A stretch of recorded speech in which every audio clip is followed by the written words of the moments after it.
बच्चों, एक बात बताइए, हमारे घर की रखवाली कौन करता है? हाँ, चौकीदार। बिल्कुल ठीक पहचाना। परंतु चौकीदार के साथ एक जानवर भी हमारे घर की रखवाली करता है। ज़रा सोचो जरा, कौन है वो? हाँ, बिल्कुल ठीक पहचाना आपने। कुत्ता। कहते हैं सबसे ज़्यादा वफादार जानवर होता है। और बच्चों, बहुत सारे लोगों को शौक़ होता है बहुत सारे पशु पक्षियों को पालने का। जो ये पशु पक्षी होते हैं ना, ये भी हमारी भाषा को समझते हैं, हमारी प्रेम की भाषा को समझते हैं। तो चलिए आज हम इसी प्रेम की भाषा पर आधारित एक पाठ पढ़ते हैं, नीलकंठ। बच्चों, नीलकंठ का क्या मतलब है? नील का मतलब होता है नीला और कंठ का मतलब होता है गर्दन। ठीक, तो नीला है कंठ जिसका, ऐसा कौन सा पक्षी होता है? मोर। तो आइए चलिए हम मोर के बारे में पढ़ते हैं इस पाठ को। ये जो पाठ है वो हिंदी साहित्य की सम्राज्ञी महादेवी वर्मा द्वारा लिखित है। इसका जो सारांश है, इसका जो पाठ का, वो मैं आपको बताती हूँ। एक बार लेखिका अपनी किसी मेहमान को लेने के लिए स्टेशन पर गई। उन्हें चिड़ियों और खरगोशों की दुकान का ध्यान आ गया, तो वो उसी दुकान पर पहुँच गई। अब क्या हुआ, उन्होंने बीचों बीच गाड़ी रुकवाई तो लेखिका को मोर के 2 बच्चों के बारे में बताना शुरू कर दिया। उसने कहा, एक मोर है, एक मोरनी। लेखिका ने मोर के बच्चे देखने चाहे।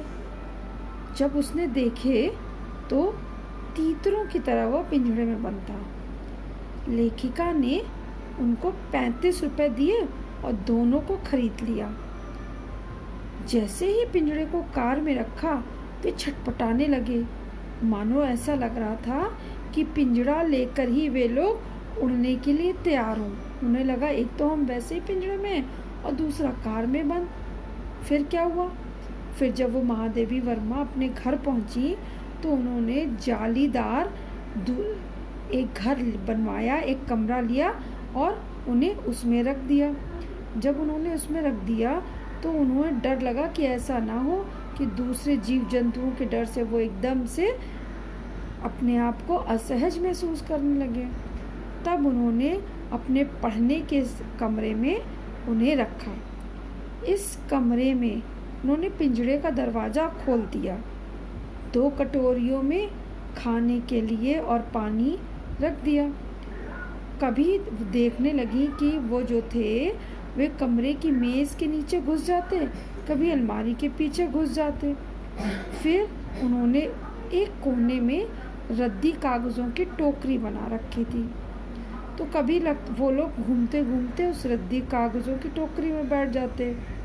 अब क्या हुआ, बगल के पास के कमरे में बिल्ली रहती थी, जिसके कारण महादेवी को डर लगता था कहीं ऐसा ना हो बिल्ली अंदर ना आ जाए, क्योंकि महादेवी वर्मा जी को जानवरों से विशेष लगाव था, तो अपने घर में वो जानवरों को रखती थी। अब क्या हुआ, बड़ी कठिनाई से एक दिन महादेवी वर्मा ने इन पक्षियों को दूसरे पक्षियों के पास में पहुंचाया। दोनों नए मेहमानों का स्वागत करने के लिए नए जो पक्षी थे वो इधर उधर भागने लगे। कुछ लोग तो चुपचाप देखने लगे और कुछ लोग इधर उधर भागने लगे। कबूतर ने, जो इधर उधर उड़ता था, नाचता था, गुटरगू करता था, वो भी चुप हो गया। खरगोश एकदम शांत होकर के बैठ गया। एक के बाद एक गंभीर मुद्रा में सब उसका निरीक्षण करने लगे।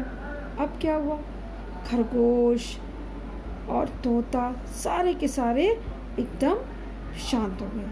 क्या हुआ, शांत होने के बाद एकदम से सब उनका अगल बगल घूमने लगे। ऐसा लगा जैसे वो चिड़ियाघर रूपी घर में एक भूकंप सा आ गया हो। परंतु मोर मोरनी बहुत कैसे थे, सुंदर थे।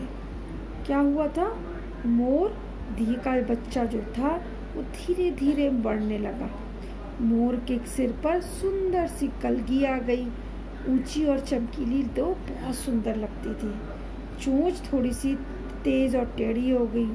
आंखें भी बहुत सुंदर नीली सी चमकने लगी। लंबी और हरी नीली गर्दन और उसके लंबे लंबे पंख जो देखने में बहुत सुंदर लगते थे। और मोरनी भी धीरे धीरे बड़ी होने लगी। उसकी भी बहुत सुंदर लगने लगे। अब क्या हुआ, जब वो बड़े होने लगे तो लेखिका ने सोचा चलो इनका नाम रख दिया जाए। तब उसने उनका नाम किया और तब उसने नाम रखा नीलकंठ।